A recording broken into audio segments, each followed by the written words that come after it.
Hi friends, ఈరోజు మళ్ళీ మీకోసం ఇంకో రెసిపీతో వచ్చేసాను. అదేంటంటే మటన్ కీమా బాల్స్ చేశాను.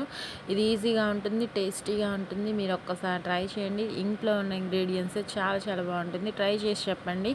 నచ్చితే మాత్రం లైక్ చేయండి. యూస్ఫుల్గా ఉంటే మీ ఫ్రెండ్స్ అండ్ ఫ్యామిలీ మెంబర్స్కి షేర్ చేయండి. ప్రాసెస్ ఇంగ్రీడియంట్స్ చూసేద్దామా? అసలు చూడండి ఎంత బాగున్నాయో దగ్గర నుంచి. ముందుగా అయితే ధనియాలు, జీలకర్ర ప్లస్ గసగసాలు, చెక్క, లవంగ, యాలకులు. లవంగాలు 2, 3, చెక్క, దాల్చిన చెక్క ఏమో 1 ఇంచ్ హాఫ్కి కట్ చేసుకున్నాను. 3 లవంగాలు, ఇంకా సాజీరా కూడా వేసుకున్నాను. వేసుకొని చక్కగా పౌడర్లా చేసేసుకొని మసాలా పౌడరు, ఇంకా దానిలో 1 ఇంచ్ అల్లము, హాఫ్ గర్భం అంతా వెల్లుల్లి వేసుకొని ఈ మటన్ని వాష్ చేసి పెట్టుకున్నాను నీట్గా.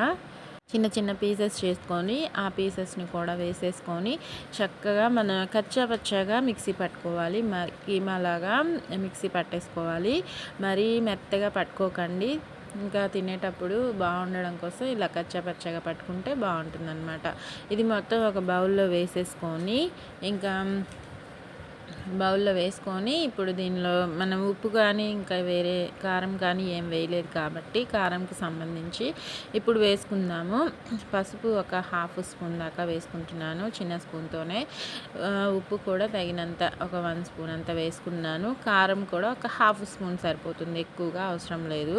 ఇంకా ఎక్కువగా వేసుకున్నామంటే మనకి అది మనం మిక్సీలో పెట్టాం కాబట్టి ఎక్కువైపోయే ఛాన్స్ ఉంటుంది కారం అనేది. అందుకని కొద్దిగా వేసుకొని ట్రై చేయండి. చక్కగా మిక్స్ చేసేసుకొని ఇంకా దీంట్లో పిండి ఏమీ అవసరం లేదు, డైరెక్ట్గా బాల్స్లో చేసుకొని వేసేసుకోవడమే. ఆయిల్ డీప్ ఫ్రైకి పెట్టేసుకున్నాను.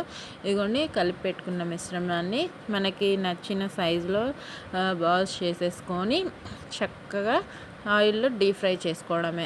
ఇంకా లో ఫ్లేమ్లోకి మార్చుకొని నేను ఫస్ట్ వేసే ముందు లో ఫ్లేమ్లో పెట్టుకున్నాను. ఇంకా ఇవి ఫ్రై అవ్వడం కోసము మీడియం ఫ్లేమ్లోకి మార్చుకొని చక్కగా ఫ్రై చేసేసుకుంటున్నాను. ఇవి బాగా ఫ్రై అయ్యాయి అనుకున్న తర్వాత ఇంకా ప్లేట్లోకి తీసి సర్వ్ చేసుకోవడమే. ఇదిగోండి ఈ గోల్డెన్ బ్రౌన్ కలర్ వస్తే సరిపోతుంది. మన కీమా బౌల్స్ అయితే రెడీ అయిపోయినట్టే. సూపర్గా ఉన్నాయి. మీరు ట్రై చేయండి ఫ్రెండ్స్. మన ఇంట్లో ఎప్పుడు ఒకేలాంటి రెసిపీస్ కాకుండా కొత్త కొత్తగా కొద్దిగా మార్చి చేసుకోండి.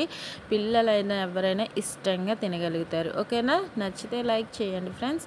ఇంకా నేను దీనిలోనే పచ్చిమిర్చి, జీడిపప్పు, కరివేపాకు ఈ 3 పచ్చిమిర్చి ఘాటు పెట్టుకోండి, లేకపోతే మన మీద పడే ఛాన్స్ ఉంటుంది. ఇంకా ఇవి కూడా ఫ్రై చేసుకొని చక్కగా సర్వ్ చేసుకోవడమే. నేనైతే చేసుకున్నాను, తిన్నాను, బాగున్నాయి కాబట్టి మీకు వీడియో షేర్ చేస్తున్నాను అనమాట. మీరు ట్రై చేసిన తర్వాత ఎలా వచ్చిందో కామెంట్స్లో పెట్టండి. దగ్గర నుంచి చూసారు కదా ఎలా ఉన్నాయో. ఆరోగ్యంగా తినండి, సంతోషంగా ఉండండి. Thank you for watching friends.